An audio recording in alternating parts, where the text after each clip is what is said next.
अस्सलाम वालेकुम। जैसे कि हम सबको पता है कि 2025 में जो है वो न्यू सिलेबस आया है, तो हम उस न्यू सिलेबस में जो बायो है उसको हम स्टडी करेंगे। इसके टोटल 11 चैप्टर्स हैं।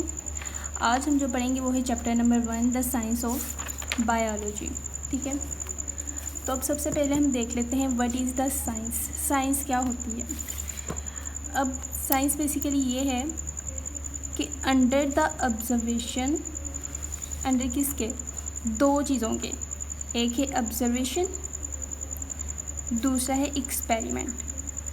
ठीक है, ऑब्जर्वेशन और एक्सपेरिमेंट इन दोनों को यूज़ करते हुए जो भी इस वर्ल्ड की नेचर है, ठीक है, जो इस दुनिया की नेचर है उसको हम स्टडी करते हैं और इसको बेसिकली हम कहते हैं साइंस। अब मज़ीद आसानी के लिए जो साइंटिस्ट हैं उन्होंने साइंस की सब डिवीजन्स बनाई हुई हैं, इनको आगे डिवाइड किया हुआ है। साइंस की आगे जो डिवीजन्स हैं वो हमारे पास तकरीबन 4 हैं। सबसे पहली है बायोलॉजी, फिर हमारे पास आती है केमिस्ट्री, नेक्स्ट है हमारे पास फिज़िक्स और उसके बाद हमारे पास आती है मैथ्स।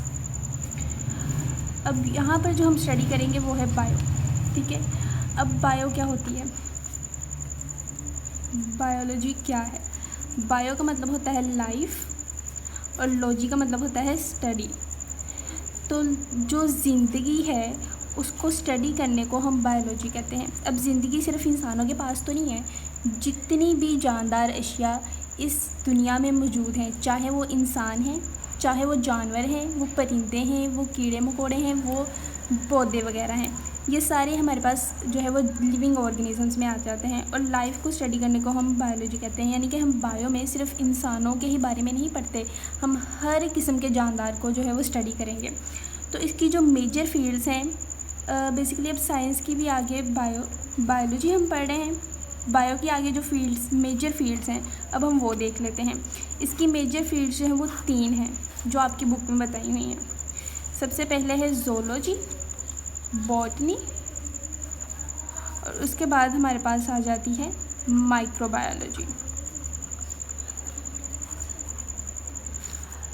अब जो ज़ूलॉजी है ना, अब आप ज़ू से याद रखें, ज़ू किसे कहते हैं? चिड़ियाघर को।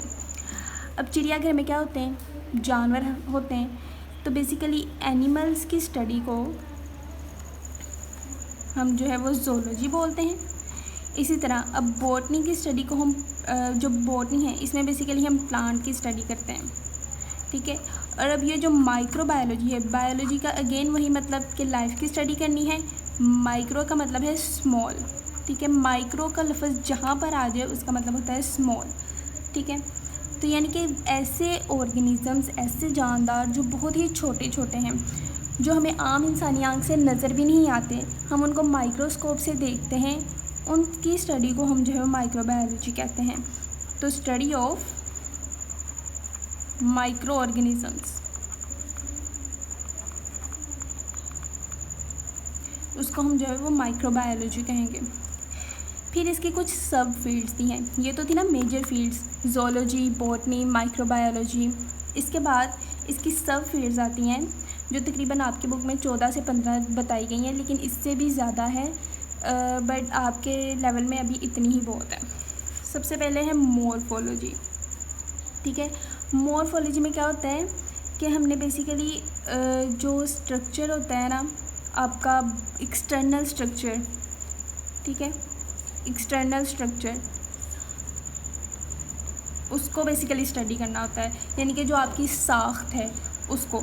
अब जैसे कि हम कह देते हैं अभी फ़लाँ बंदा जो है वो बहुत मोटा है, फ़लाँ बंदा जो है वो पतला है, फ़लाँ बंदा जो है वो काला है, फ़लाँ बंदा जो है वो गोरा है। तो ये क्या है? ये उसकी मॉर्फोलॉजी है। ठीक है, अब एग्जांपल इसकी मैं दे देती हूँ आपको। जैसे कि हम पढ़ते हैं किडनी के बारे में, हम कहते हैं ये किडनी है। अब ये क्या है? ये बीन शेप्ड है, यानी कि ये लोबिये की शक्ल की है। इसका जो कलर है, हम इसके कलर की अगर बात कर लेते हैं तो वो हमारे पास रेडिश ब्राउन आ जाता है। ठीक है, फिर हम इसी तरह इसके साइज़ की बात कर लेते हैं, इसके वेट की बात कर लेते हैं, तो ये सारी इसकी मॉर्फोलॉजी में आ जाती हैं। यानी कि उसकी बाहरी साख्त जो है उसको स्टडी करना हम क्या कहते हैं? मॉर्फोलॉजी। अब जो हमारे पास दूसरी ब्रांच है वो है एनाटमी। अब इसको कुछ लोग जो है वो अनोटमी पढ़ते हैं, लेकिन वो सरासर गलत प्रोनाउंसिएशन है। इसकी सही प्रोनाउंसिएशन जो है एनाटमी है, या फिर कुछ लैंग्वेजेस में इसको एनाटोमी भी बोलते हैं। तो ये आपकी मर्ज़ी, आप इसको एनाटमी पढ़ना चाहते हैं या फिर एनाटोमी पढ़ना चाहते हैं, लेकिन अनोटमी जो है वो नहीं पढ़ सकते क्योंकि वो गलत है। अच्छा, तो अब एनाटमी जो है इसमें हम इंटरनल स्ट्रक्चर्स की स्टडी करते हैं, ठीक है। इंटरनल स्ट्रक्चर्स की स्टडी कर रहे होते हैं। जैसे कि हमने पढ़ा कि हम मॉर्फोलॉजी में किसकी स्टडी करते हैं, एक्सटर्नल स्ट्रक्चर की, जो बाहर वाले हैं। जैसे कि हमने इसकी एग्जांपल दी किडनी के बीन शेप्ड है, इसका कलर ये है। इसी तरह एनाटमी में भी मैं किडनी की ही एग्जांपल आपको दूंगी ताकि आप ज़्यादा अच्छे से समझ सकें। इसमें अंदरूनी हिस्सों को हमने स्टडी करना है, जैसे कि वही कि ये किडनी है। अब इसके जो बाहर वाली साख्त थी वो तो हमने मॉर्फोलॉजी में देख ली। अब इसकी इंटरनल स्ट्रक्चर्स में हम देखते हैं, यार अच्छा ये इसके बाहर कैप्सूल है, फिर इसका कोर्टेक्स आता है, ये इसके अंदर जो है ये मेडुला है, मेडुला के अंदर पिरामिड्स पड़े हुए हैं, ठीक है। पिरामिड्स के अंदर नेफ्रॉन्स होते हैं, और नेफ्रॉन्स वैसे कोर्टेक्स में भी होते हैं, ठीक है। वो फिर आगे नेफ्रॉन की भी टाइप्स आ जाती हैं। जैसे कि हमारे पास जुक्स्टामेडुलरी नेफ्रॉन्स है। जब आप जो है वो रीनल सिस्टम पढ़ेंगे उसमें आप इसकी डिटेल पढ़ लेंगे। तो इसकी अंदरूनी, इसके अंदर क्या मौजूद है उसको हम इंटरनल स्ट्रक्चर कहेंगे, और वो किसके हम स्टडी करते हैं, एनाटमी में स्टडी करते हैं। लेकिन अगर यही हम इसके बाहर की बात करें कि इसकी बाहरी साख्त कैसी है, तो उसको हम जो है एक्सटर्नल स्ट्रक्चर कहेंगे, और वो मॉर्फोलॉजी में आ जाएगा। तो इन दोनों को यानी कि एनाटमी और मॉर्फोलॉजी को आपने कन्फ्यूज़ नहीं करना।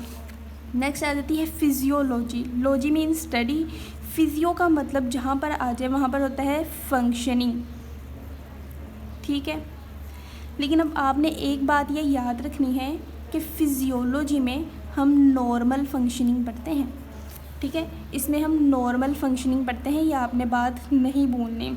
यानी कि जैसे कि एग्जांपल दे देते हैं कि हमारा हार्ट है, ये सपोज़ मैं आपको अब यही वाला हार्ट बना के दिखा देती हूँ। इसके 4 चैम्बर हैं, ठीक है। अब आप आगे जब पढ़ेंगे हार्ट, तब आप इसको जो है ना वो मज़ीद डिटेल में पढ़ेंगे। अभी मैं आपको ओवरव्यू, बस ये फिजियोलॉजी समझाने के लिए बता रही हूँ कि हम कहते हैं अच्छा यार यहाँ से ब्लड आया, फिर यहाँ से ब्लड आया, यहाँ से इधर गया, इधर से इधर, फिर यहाँ पर लंग्स पड़े होते हैं, ठीक है। लंग्स में गया, फिर वापस आया यहाँ से, और फिर यहाँ से अयोर्टा होता है, वहाँ से पूरी बॉडी को सप्लाई कर दिया गया। तो ये हार्ट की नॉर्मल फंक्शनिंग है।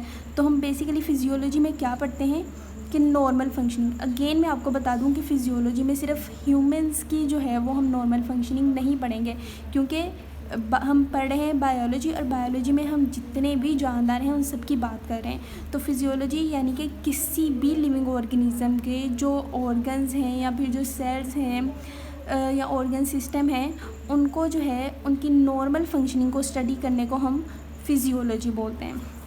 नेक्स्ट हमारे पास आता है हिस्टोलॉजी। हिस्टो का मतलब जिधर आ जाए उसका मतलब होता है टिश्यू, ठीक है। यानी कि अब टिश्यू की स्टडी को हम हिस्टोलॉजी कहते हैं। अब आपको पता होना चाहिए टिश्यू क्या होता है। अब ये जो टिश्यू पेपर हम यूज़ कर रहे होते हैं ना, ये वो वाला टिश्यू नहीं है। ये टिश्यू बेसिकली हमारे अंदर मौजूद होता है। अब जैसे कि सबको ही पता है कि हमारी बॉडी सेल से मिलकर बनी है, ठीक है। सेल से मिलकर बनी है। सेल जब आपस में मिलते हैं तो ये बनाते हैं टिश्यू, ठीक है। टिश्यू आपस में मिलते हैं तो बनते हैं ऑर्गन। अब ऑर्गन जब आपस में मिलते हैं तो बनता है ऑर्गन सिस्टम, ठीक है। और इसी तरह जो है हमारे ऑर्गन सिस्टम जो है वो मिला के पूरा एक इंडिविजुअल बना देते हैं, यानी कि एक पूरी ह्यूमन बॉडी बना देते हैं। तो हम बेसिकली इस हिस्से को, यानी कि जब सेल्स मिलके टिश्यू बना रहे होते हैं तो उसकी स्टडी को हम हिस्टोलॉजी बोलते हैं, ठीक है। नेक्स्ट हमारे पास आ जाती है साइटोलॉजी। अब हमारे पास जब भी साइटो का लफ्ज़ आएगा तो आपके दिमाग में फ़ौरन ये बात आनी चाहिए कि इसमें सेल्स की बात हो रही है। तो हम बेसिकली सेल्स की स्टडी को जो है वो साइटोलॉजी बोलते हैं, ठीक है। और जिसने साइटोलॉजी को एज ए मेन सब्जेक्ट रखा होगा हम उसको साइटोलॉजिस्ट बोलेंगे, जो कि सेल्स की स्टडी करेगा। नेक्स्ट हमारे पास आ जाती है मॉलिक्यूलर बायोलॉजी। मॉलिक्यूलर बायोलॉजी में हम मॉलिक्यूल्स की स्टडी करते हैं। ये इनके नाम से ही आपको ना सारी चीज़ें जो है ना वो मिलती जुलती होती हैं, आप बस नाम पे फोकस करना है। ठीक है। आपने इनके नेम के मीनिंग याद रखने हैं, जैसे कि साइटो का मतलब सेल है, हिस्टो का मतलब टिश्यू है, फिजियोलॉजी का मतलब फंक्शनिंग है, मॉलिक्यूलर का मतलब जिसमें हम मॉलिक्यूल्स की स्टडी करेंगे। अब मॉलिक्यूल्स हमारे पास जो इसेंशियल मॉलिक्यूल्स होते हैं उसमें हमारे पास प्रोटीन्स आ जाती हैं, लिपिड्स आ जाते हैं और कार्ब्स यानी कि कार्बोहाइड्रेट्स आ जाते हैं। अब इनकी स्टडी को जो है वो हम मॉलिक्यूलर बायोलॉजी बोलते हैं। अब हमारी बॉडी में ये सारी चीज़ें भी मौजूद होती हैं। ये प्रोटीन, लिपिड, कार्ब्स यानी कि जो मॉलिक्यूल्स है ना, इन सब को मिला के ही आगे सेल बन रहा होता है। ठीक है, तो यानी कि सेल्स की बेस क्या है? मॉलिक्यूल्स, और मॉलिक्यूल्स की स्टडी को कहते हैं मॉलिक्यूलर बायोलॉजी।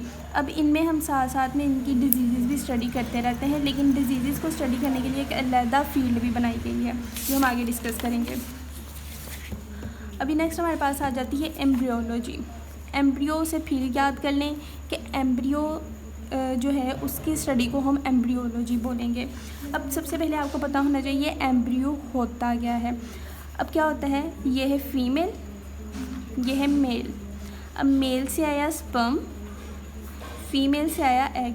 अब इन दोनों की फ्यूजन हुई, फ्यूजन से जो चीज़ बनी वो है जाइगोट। जाइगोट से आगे बनता है एम्ब्रियो। अब जाइगोट जो होता है ना, ये जस्ट इन दोनों के फ्यूज़ होने को कहते हैं, यानी कि ये एग है, ये स्पर्म है, इन दोनों की फ्यूजन हुई तो ये जाइगोट बन गया। जब इसके अंदर सेल डिवीजन स्टार्ट होती है देन हम उसको बोलते हैं एम्ब्रियो। अब एम्ब्रियो से आगे जो है वो हमारे पास बनता है फीटस। ये सारा क्या है? ये हो रहा है जो मदर होती है उसकी वॉम में हो रहा होता है। ठीक है, यानी कि ये माँ के पेट में हो रहा होता है, ये बच्चा बनने के प्रोसेस को जो है डिफ़ाइन करता है। तो एम्ब्रियोलॉजी में बेसिकली हम एम्ब्रियो की स्टडी करते हैं। इससे हम पहले ही पता लगवा लेते हैं कि जो बच्चा है उसमें कोई इशू तो नहीं है। अब आपने अक्सर सुना होगा कि जी फ़लाँ प्रेग्नेंट वूमेन थी, उसने जो है वो अल्ट्रासाउंड करवाया तो पता चला है जी लड़का है, जो बच्चा पैदा होगा वो लड़का होगा या फिर लड़की होगी। तो ये कैसे पता चला है? क्योंकि हमने एम्ब्रियोलॉजी की स्टडी की है, हमें पता चला है एम्ब्रियोलॉजी की स्टडी से कि तकरीबन 5 to 6 मंथ्स जब होते हैं ना तब जेंडर डिफाइंड होता है। ठीक है, उससे 5 to 6 मंथ से पहले ना, क्योंकि हमें पता है 9 मंथ की प्रेगनेंसी होती है, उससे पहले हमें नहीं पता होता कि जो बच्चा है वो मेल है या फिर फीमेल है।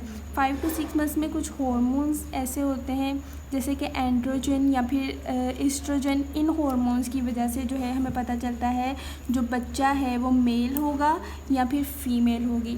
तो उस बेस पे और कुछ इन हार्मोन्स की वजह से क्या होता है कि जो फीमेल जेनिटल्स हैं वो बनना शुरू हो जाते हैं, और मेल हार्मोन होगा तो मेल जेनिटल्स बनना शुरू हो जाएंगे। फिर वो बता देगा कि हाँ भाई ये बच्चा है, जो है ना वो इसका ये वाला जेंडर है। और इसी तरह हम डिजीज़ को भी स्टडी कर लेते हैं, वो पहले ही अल्ट्रासाउंड में देख के बता देते हैं यार ये बच्चा जो है ना ठीक नहीं बन रहा।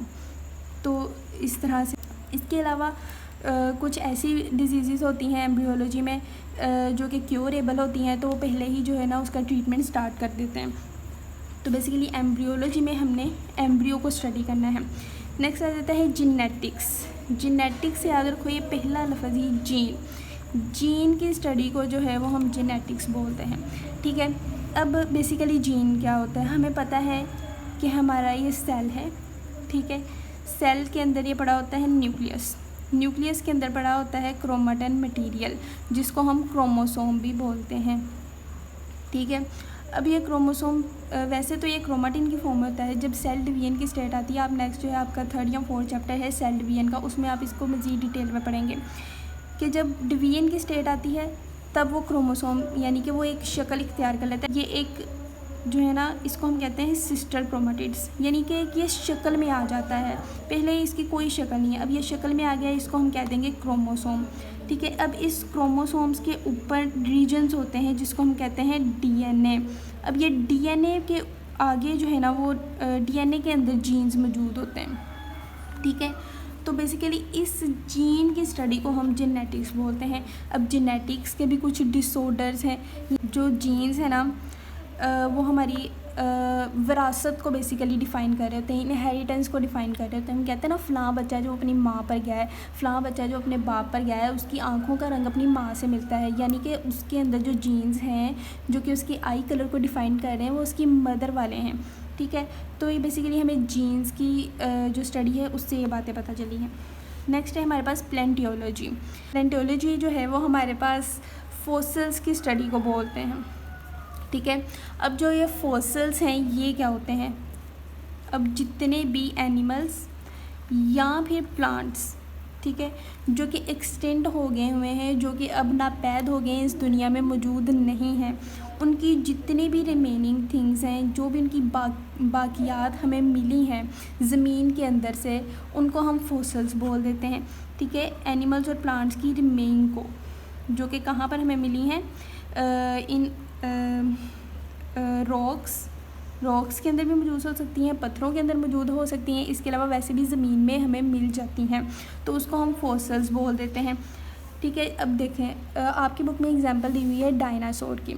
अब जब हम इस दुनिया में आए, हमने तो डायनासोर नहीं देखे, हमने तो मूवीज़ में सिर्फ देखे हैं।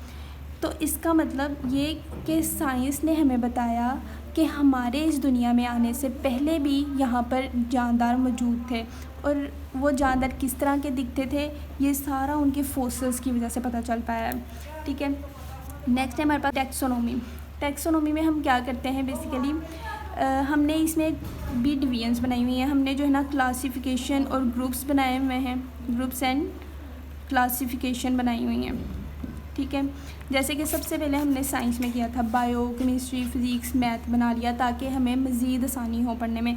फिर हमने इसकी भी फील्ड्स जो हैं वो बना ली, ये मेजर फील्ड, ये सब फील्ड्स, ताकि मज़ीद आसानी हो हमें इस नेचर को समझने के लिए, क्योंकि साइंस का मतलब क्या है, हमने नेचर की स्टडी करनी है, तो नेचर को समझने के लिए हमें मज़ीद आसानी हो, इस तरह से हमने इसको भी मज़ीद सब डिवीजन्स में कर दिया। इसी तरह टैक्सोनॉमी में हमने क्या किया, जो भी जानदार है ना उनके ग्रुप्स बना लिए। जैसे कि हमें पता है कि एक हमने एनिमल्स का ग्रुप बना लिया, ठीक है, एक हमने प्लांट्स का ग्रुप बना लिया, इसी तरह हमने फंजाई का ग्रुप बना लिया। इस तरह हमें जो है ना नई स्पीशीज़ को जानने में मदद मिलेगी, और जो भी ऑर्गेनिज़म्स जो है ना अब हमने बेसिकली इन ऑर्गेनिज़म्स को इन क्लासिफिकेशन या इन ग्रुप्स में क्यों रखा है। अब जो भी ये एक करैक्टरिस्टिक्स की बेस में नहीं होगा, हमने देखा यार इनमें बहुत सी चीज़ें ऐसी हैं जो सेम हैं, ठीक है। फिर उनको हमने जो है ना वो ग्रुप्स में डिवाइड करना शुरू कर दिया। जैसे कि हमने देखा यार प्लांट्स, यार ये सारे ही साकिन हैं, सारे ही हमें कोई ना कोई जो है वो चीज़ प्रोवाइड कर रहे हैं। आखिर हम जो है वो फ्लावर प्लांट की बात करें तो वो हमें फ्लावर्स दे रहे हैं इतने प्यारे प्यारे। अगर हम फ्रूट प्लांट्स की बात करें तो वो हमें खाने के लिए जो है वो फ्रूट्स मुहैया कर रहे हैं। इसके अलावा ये ऑक्सीजन का भी बाइस बनते हैं, ये ऑक्सीजन प्रोड्यूस करते हैं जो कि हमारे ज़िंदा रहने के लिए बहुत ज़रूरी है, ठीक है। तो हमने देखा ये जिन भी जो है ना लिविंग ऑर्गेनिज्म में ये सारी खसूसियात पाई जा रही हैं, हमने उनको प्लांट्स में रख दिया। इसी तरह हमने दूसरी डिवीजन्स में किया, ठीक है। नेक्स्ट हमारे पास आता है इकोलॉजी। इकोलॉजी में बेसिकली क्या होता है कि जो ह्यूमंस हैं, यानी कि जो हम इंसान हैं या फिर जो भी जितने भी जानदार आ जाते हैं, ठीक है। बेसिकली इकोलॉजी में क्या होता है कि ह्यूमंस और जो इन्वायरमेंट है, ठीक है, यानी कि हमारे इर्द गिर्द का जो माहौल है, जितने भी जानदार हैं, यहाँ पर आप लिविंग ऑर्गेनिज्म भी कर सकते हैं, ठीक है, या फिर आप ह्यूमंस भी कर सकते हैं, क्योंकि ह्यूमंस बेसिकली इसलिए ज़्यादा बेस्ट है क्योंकि ह्यूमंस को सोशल एनिमल कहा गया है। तो जो लिविंग ऑर्गेनिज्म या ह्यूमंस हैं उनका अपने इन्वायरमेंट के साथ जो रिलेशन है, ठीक है, ह्यूमंस का अपने इन्वायरमेंट के साथ जो रिलेशन है, यानी कि वो अपने माहौल के साथ किस तरह से डील कर रहे हैं, किस तरह से रहते हैं, तो इसकी स्टडी करने को हमने इकोलॉजी कहा है। अब इकोलॉजी से हमें क्या फ़ायदा हुआ इसकी स्टडी से, इससे हमें ये पता चला, देखो हमारी इन्वायरमेंट में प्लांट्स भी आ जाते हैं, हमें पता चला कि प्लांट्स हमें ऑक्सीजन दे रहे हैं और हम उसके बदले में उन्हें कार्बन डाइऑक्साइड दे रहे हैं जो कि प्लांट्स यूज़ कर रहे हैं, ठीक है। तो इस तरह से एक साइकिल चल रहा है। अगर हम प्लांट्स को जो है वो, जैसे कि आजकल डिफॉरेस्टेशन बहुत ज़्यादा चल रही है, प्लांट्स को काटा जा रहा है, पौधों को काटा जा रहा है, तो क्या हो रहा है, ऑक्सीजन की कमी होगी और ऊपर से क्या होगा कि ग्लोबल वार्मिंग का इफ़ेक्ट बढ़ेगा। हम कह रहे हैं ना आजकल के, हमने अपने बड़ों से सुना होगा कि अब जो है ना वो सर्दियाँ नहीं रही, अब तो गर्मी का मौसम ज़्यादा देर रहता है। क्यों? क्योंकि हमने अपनी आबो हवा को चेंज किया है। एग्जांपल ले लेते हैं कि हमारे इन्वायरमेंट में प्लांट्स मौजूद हैं, ठीक है। अब ये जो प्लांट्स है ना, ये हमें क्या दे रहे हैं, हमें ऑक्सीजन दे रहे हैं। अब ये हमें ऑक्सीजन दे रहे हैं जिससे हमें ये पता चलता है कि ये हमारे लिए कितने ज़रूरी हैं। अगर हम इनको काट दें, डिफॉरेस्ट कर दें, तो हमारी ऑक्सीजन जो है वो कम हो जाएगी। ठीक है, हमें जो है वो सांस लेने के मसले, ये सारे मसले देखने को मिलेंगे। इसके अलावा जो हमने ये गाड़ियाँ बना रखी हुई हैं, ये जितने भी फैक्ट्री से धुआं निकल रहा है, ये हमारी ओज़ोन लेयर को ख़राब कर रहा है, हमारे जो है वो हवा को आलूदा कर रहा है। तो ये सारा क्या है, ये हमारा इकोसिस्टम आ जाता है, ये हमारी इकोलॉजी यानी कि हमारे इकोसिस्टम की स्टडी आ जाती है कि हम अपने इन्वायरमेंट के साथ किस तरह से रह रहे हैं और हम किस तरह अपने इन्वायरमेंट को तबाह कर रहे हैं, जो कि बहुत ही गलत बात है। नेक्स्ट हमारे पास आ जाती है मरीन बायोलॉजी। मरीन का लफ्ज़ जिधर आ जाए इसका मतलब है ओशन। ठीक है, यहाँ पर रिवर की बात नहीं हो रही, दरिया की बात नहीं हो रही, मरीन की बात हो रही है। ठीक है, क्योंकि हमें पता है कि जो ओशन है वो एक ही जगह पर रहता है, जबकि दरिया बहता है, लेकिन ओशन जो है यानी जो समुंदर है उसका कोई बहाव नहीं होता, वो स्टिल एक जगह पर है। तो ओशन की स्टडी को हम क्या कहते हैं, मरीन बायोलॉजी। अब यार ओशन का जो है वो बायोलॉजी से क्या ताल्लुक़, आपको पता है ओशंस में जो है वो डिफरेंट टाइप की फ़िशेस हमें देखने को मिलती हैं। इसके अलावा और भी ऑर्गेनिज़म हैं, जैसे कि हमारे पास स्नेक्स भी होते हैं, इसके अलावा क्रोकोडाइल्स होते हैं।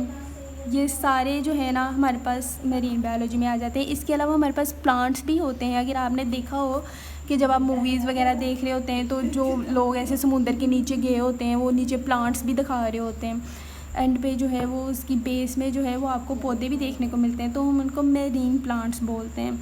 तो इन सब की स्टडी को हम मैरीन बायोलॉजी बोलते हैं।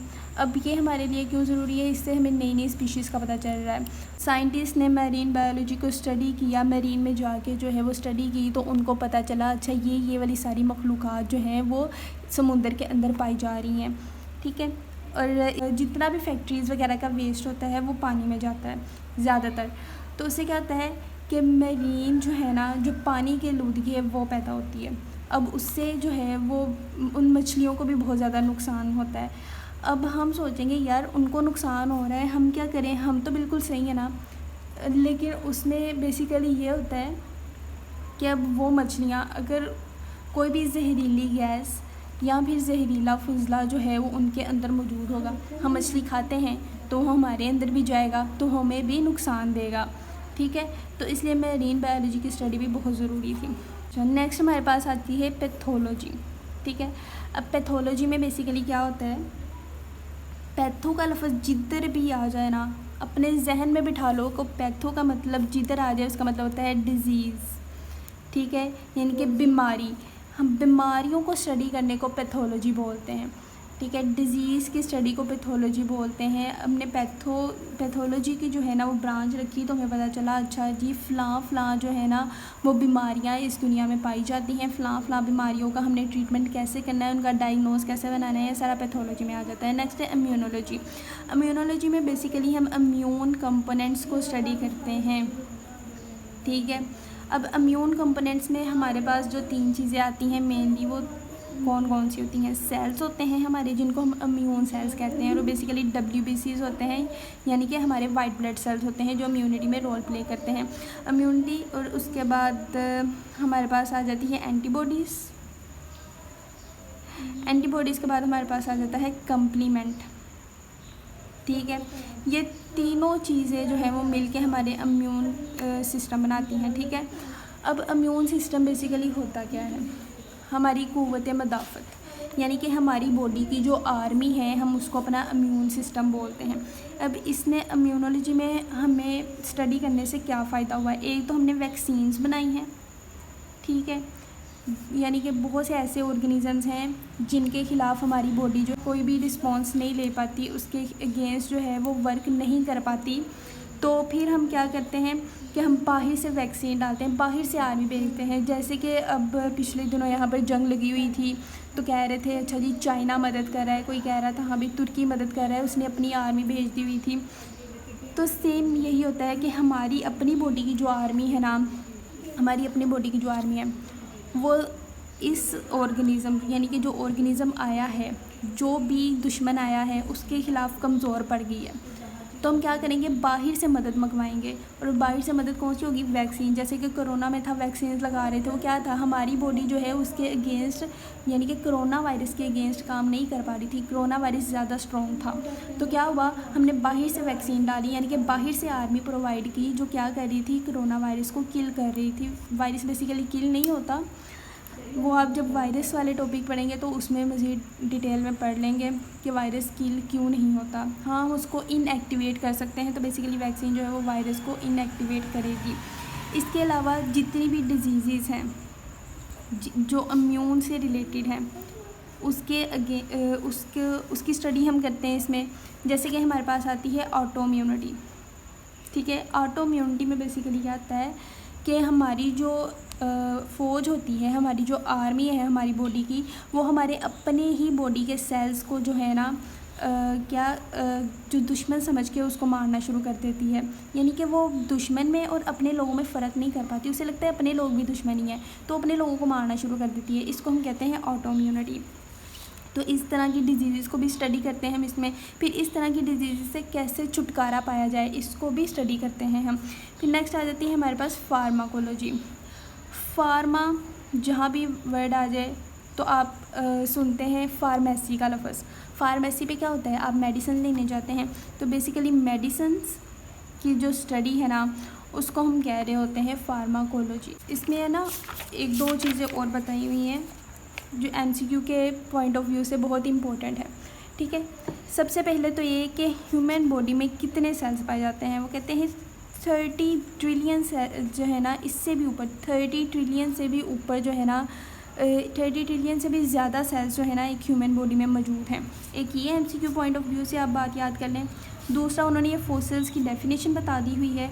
और एक ये MCQ बता दिया हुआ है कि सबसे पुराना फॉसिल जो अभी तक हमें मिला है, जितने भी फॉसिल्स अभी तक जो हमें मिले हैं उनमें जो सबसे पुराना है ना वो है सायानोबैक्टीरियम का फॉसिल है। सबसे ओल्डेस्ट, सबसे पुराना ये है। और ये कितना पुराना है, 3.5 बिलियन ईयर्स, यानी कि 3.5 बिलियन ईयर्स पुराना है ये। तो आज जो है वो हमारी ब्रांचेस कंप्लीट हो चुकी हैं। इंशाल्लाह नेक्स्ट लेक्चर में हम जो है वो बायोलॉजी का दूसरी साइंसेस के साथ जो है वो रिलेशन पढ़ेंगे। तब तक के लिए अल्लाह हाफिज़।